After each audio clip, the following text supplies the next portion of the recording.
Welcome to the video lecture of the subject Fashion Presentation. Today's topic is on creating survey boards, part C. What is a theme board? Theme board conveys the theme or the inspiration of the designer is going to use to work on the apparel. For example, a floral theme is chosen when it conveys the hues of pink. A theme board is made by pasting a picture which conveys the message of the theme chosen. A theme board is a tool commonly used in the creative industry to illustrate and convey the look and feel during the conceptualization and proposal phase of any design project. It establishes the concept of the overall design and helps to stay focused on the whole design project. This can contain magazine images, color samples, text, fabrics, and tile samples. Hence, theme board presentation is necessary for designers. So let's know the importance of a theme board. Definition of a theme board for fashion designers is the initial stage presentation which gives the client a very much clear idea about the design. By going through the presentation, and one gets a very clear picture of how a design will look with a certain theme, colors, and layout. So once the design gets approved by the particular client, the designer can work on the detailed drawings and illustration for the actual presentation of the project design. So hence having a mood board can help the designer to pinpoint exactly what the client likes and therefore spend less time on guesswork and proposing concepts that wouldn't work at all. So, how you will create a theme board actually? A theme board charts your research journey from initial idea to further development. Therefore, it's important that it focuses and edits back to the most important images used for your inspiration. Most collections are based on a theme. It can be visual, sensory, or literary. Exploring the theme and defining it on the mood board allows for better and more focused design process. It informs the later selection of materials and trims as well as design details that may be applied to the product. Start collecting. That's the first step. So collect magazine photos of garments, then talk it over with your partner. So to know what each of you will be liking about it. So like keep the ones that contain elements both of you agree on and circle these elements and keep it. Repeat the process and gradually extend it to include your fabrics, tiles, and color samples. So if there are items that can't include like a very much personal item with an exact shade of your color you like or something you came across while window shopping, take a picture and add that to the particular board. So over time, as your taste develops together, the collection will grow to be a cohesive set of pieces that will help you visualize the overall scheme. Color palette, type of fabrics. Second is color palette. Color choices need to be clearly identified through the use of swatches or images. These can be in the form of fabrics, paint shade cards, Pantone shade cards or colors that you create yourself. Whatever color swatches you choose, they must correlate with the colors of your imaginary and create a link with that particular color palette. The third step is fabric and texture. The fabrics that you have chosen during the research period should be displayed on the board, including trimmings, prints, and any other embellishments also. Tangible samples are important in order to convey and support any developing ideas.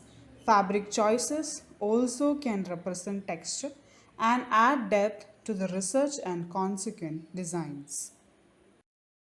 In this image, you can see a theme board. There is colors and the theme represented about that particular topic. So, next and foremost is the client board.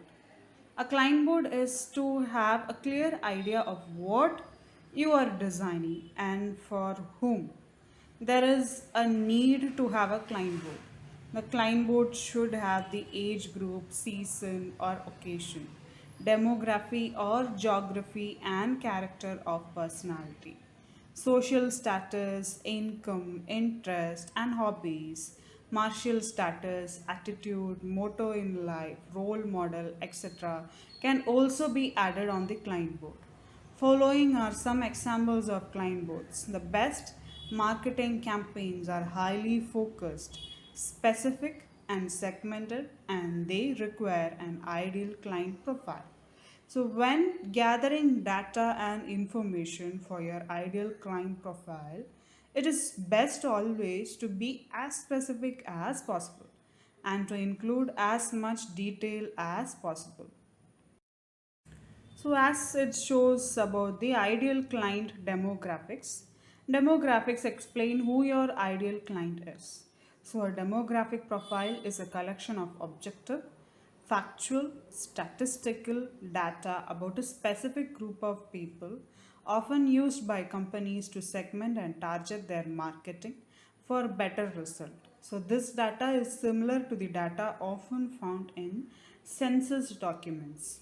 So, the first step in solidifying your ideal client profile is to get clear on exactly who your ideal client is and define their demographic profile, including age, gender, ethnicity, income, mortgage amount, home owner, renter, marital status, geographic location, number of children, vehicle type, occupation, and education level.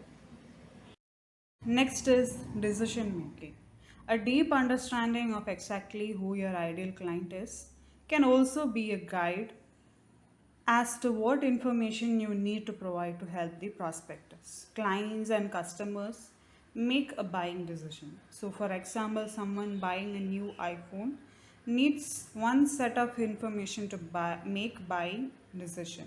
So, while if you see for a current Apple customer who is debating whether to get the newest iPhone needs a completely different set of information. They both also need unique marketing campaigns targeted where they are in the buying process. Using the information you have about what is important to your clients, what they dream about, what they want to achieve, what problems they want to fix, and what drives your ideal clients to make decisions, provide you with everything you need to create effective marketing campaigns that naturally guide your prospectus, clients and customers to a conversion. It is also going to help you make decisions in the future when you are faced with a marketing decision or you are unsure about a particular message or campaign or you are faced with a decision about your own business. You can ask, will my ideal client actually like this? So if the answer is yes, move forward. If the answer is no, just skip it off. Next is the most important one, swatchboard. Swatchboard is made using fabric swatches which will make the final dress. So swatchboard also has samples of lace, buttons, accessories which will be used in the final design. A swatchboard is a literally on a board on which you paste samples of colors, products and fabrics you are going to use. You may have collected ideas online and digitally pinned examples of garments or colors you like. So maybe even compiled on actual scrapbook, but the swatchboard condenses those ideas in a very physical way.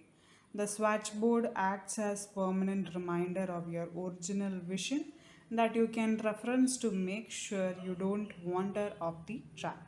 You can add new products and make sure that even if your taste changes somewhat over time, the collection you are planning this year doesn't end up jarring with the ideas you did it a couple of years ago.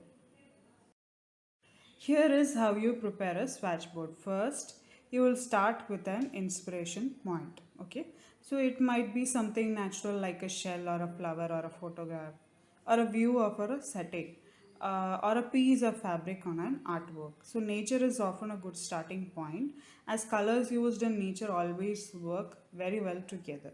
So they are very simple, however, they take a beach scene for example, where the sea will range from mood green, grey to translucent aqua, and the sand from very grey white to metallic grey. Then there is the cream of the toy flowers and sea foam, the chalky black of dried seaweed, the soft green of dune grasses, and the mirrored rusts, pinks, and whites of seashells. Second one, match the colors to the corresponding shades. You won't actually use all of these paints as some will represent accent colors for trims or accessories. So, but this will give you a color palette to keep referring back to. So get the various matching magazine cutouts for colors and texture. Paste them onto A4 sheets of swatch card. Use the whole A4 sheet for the color you will be using for the accessories. Then place smaller strips of the other colors on top. That is, those that represent the garments, trims, embellishments, etc. This scheme gives you an overall idea of color direction, importance of the swatchboard. So here is a small image of the swatchboard, how you will be doing swatchboard and all. So fabric serves several functions. Fabric communicates messages and ideas. Fabric depends upon technology. So which fabric and for why? As it is very important to choose a correct fabric according to the particular design as well as climatic aspects also, and appropriate fabric brings unique definition to the particular outfit.